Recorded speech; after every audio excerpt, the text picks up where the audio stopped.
In this video, we will be talking about hexadecimal. So, hexadecimal, well, the prefix already tells you how many digits there's in this counting system. So our standard counting system has 10 digits, correct? 0, 1, 2, 3, 4, 5, blah, blah, blah, blah, blue. Okay, but hexadecimal has 16. So hexa stands for 6, decimal stands for 10. Put those together and you get 16, right?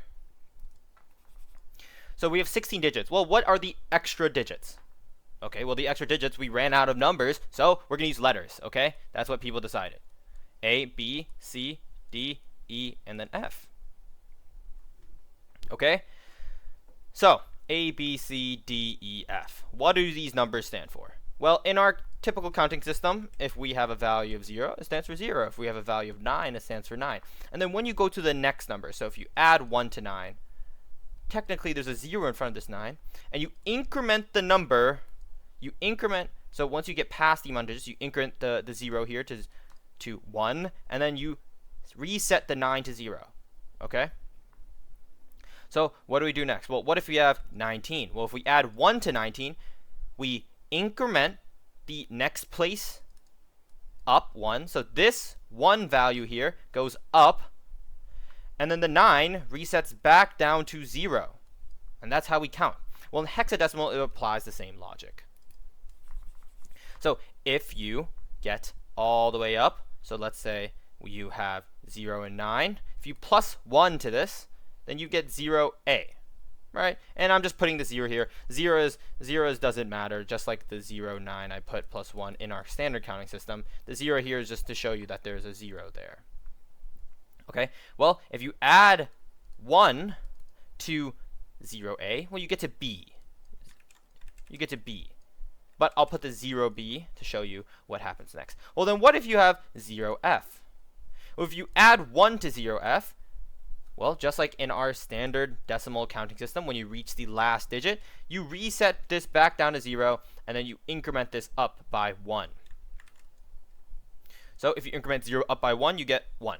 And if you reset f, you get 0. So this looks like 10, but this is not actually 10. Because f stands for 15, right? So A stands for 10, because that's the next number from 9. B stands for 11, C stands for 12, and D stands for 13, blah, blah, blah. E stands for 14, okay? Now, F stands for 15. So what happens if we add 1 to F? Well, if we add 1 to F, then we get 16, correct?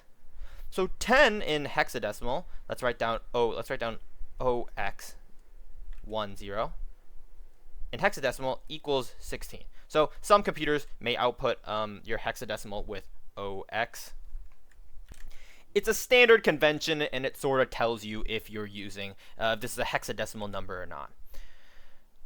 And binary is just OB. Well, not O, it's 0. 0B and 0x. It's going to output a 0x before your number to show you that you're counting in hexadecimal right now. That's the basic gist of hexadecimal. Now that you understand that, let's go ahead and try to turn a number from hexadecimal into decimal. Okay, let's use 2b. So, just like in binary, there's corresponding values for each bit, right? Or digit. And just like in our counting system, so you have 3089, this stands for 3 1,000s, correct? Or 10 to the power of 3. This stands for 0 100s, 10 to the power of 2. And this stands for 8 10s, 10 to the power of 1. And this stands for, well, 9 1s, which is 10 to the power of 0. So in our standard counting system, there is a base associated with each digit. And in hexadecimal, the base is 16. That's going to make it very easy for us. Doing just a little bit of math, it's going to make it pretty easy to convert this into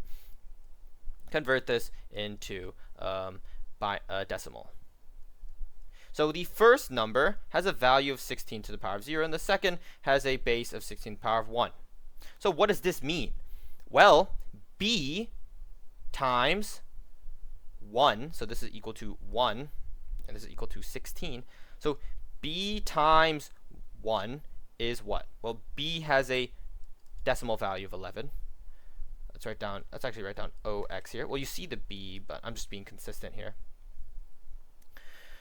But b has a decimal value of 11. So we need to multiply by 11. Okay?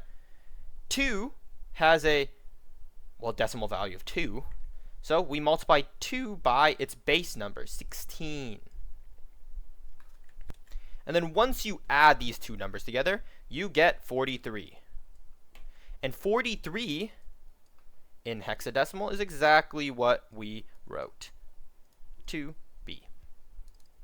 Now let's choose a larger number. Let's choose a larger number, okay? Let's choose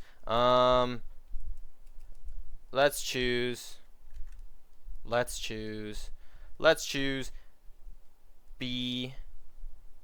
No, C. Let's choose C. C3E. There you go. And there's 3 digits here. So remember, each number has a corresponding base value. 16 to the power of 0 for this one, 16 to the power of 1 for 3, and then 16 to the power of 2 for C. So what do we do here? Well, this equals 1, this equals 16, and this equals 256.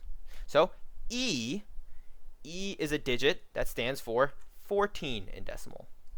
So we multiply 14 by 1. Okay, what about 3? Well, 3 stands for 3. So we multiply 3 by the base value 16. Okay, C, what is C? Well, C stands for, this is 10, 11, 12. So C stands for 12 as a decimal value. So you multiply 12 by, we're running out of space, 12 by 256. And then, boom, you get your number. And if you evaluate this, you should get a value of 3134. So OX, so hexadecimal, 3134 stands for and is equal to C3E in hexadecimal.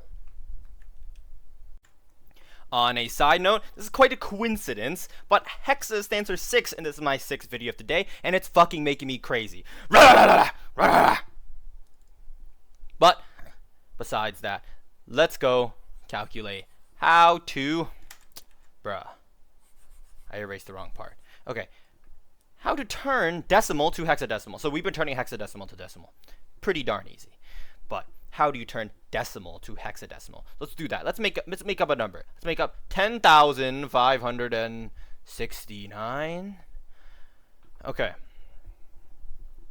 So what do we do first? Well, let's write down all the base values first. So the base values are, well, 16 to the power of 0, 16 to the power of 1, 16 to the power of 2, so 256, and 16 to the power of 3. So 16 to the power of 3 is 4096, so 4096. Let's make this straight. Let's make my writing straight. 256 and 4096. Now that we have all these base values, what do we do? Well, we have our number, and all we need to do is look at the largest base value that is still less than your number. So the largest base value that is still less than the number in decimal that you want to calculate is 4096. The next base value is 16 to the power of 4, which is 65,536. That's significantly greater than 10,569, so we completely ignore it. Let's look at 4096. Well, how many 4096s can fit into 10,569?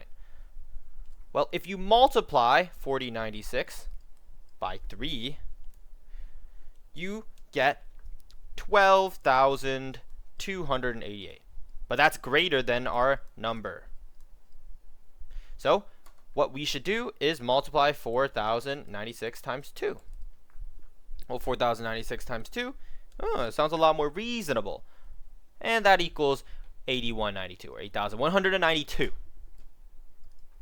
But this number right here is actually less than 10,569. 569. And it only took 2 values of our base 16 to the power of 3. So therefore, our first number is 2 in our hexadecimal. And this 2 stands for the base value of 16 to the power of 3.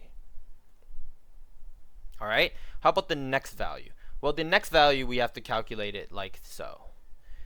Well, we found out that 8,192 is the right number for the 16 to the power of 3 place. So we we subtract 8,192 from our previous number. So 569 minus, and you get a 2377. Okay, now that we've gotten past your base number for 4096, now you need to look at the next base. So we're done with this. Cross it out. Get out of here. Let's look at 256. So how many 256s now can fit in 2,377? Let's take a guess. Maybe 8, maybe 9. Looks about right. Let's try out 8. Okay, so 256 times 8 is equal to 2048. Oh, that's less than that still. Okay, is it close enough? How about multiplying this by 9? Well, if you multiply this by 9, you get 2304. Okay, 2304 is still less than our number, but it's right before the tipping point when it's greater. So if you multiply 256 by 10, you get 2,560. And 2,560 is greater than 2377. So our next digit is not 10. Our next digit is 9. All right. Now that we have that, let's erase the 8 value, and let's keep this. Let's keep this for records because it's going to be important. So we subtract 2304 from 2377, and that equals 73.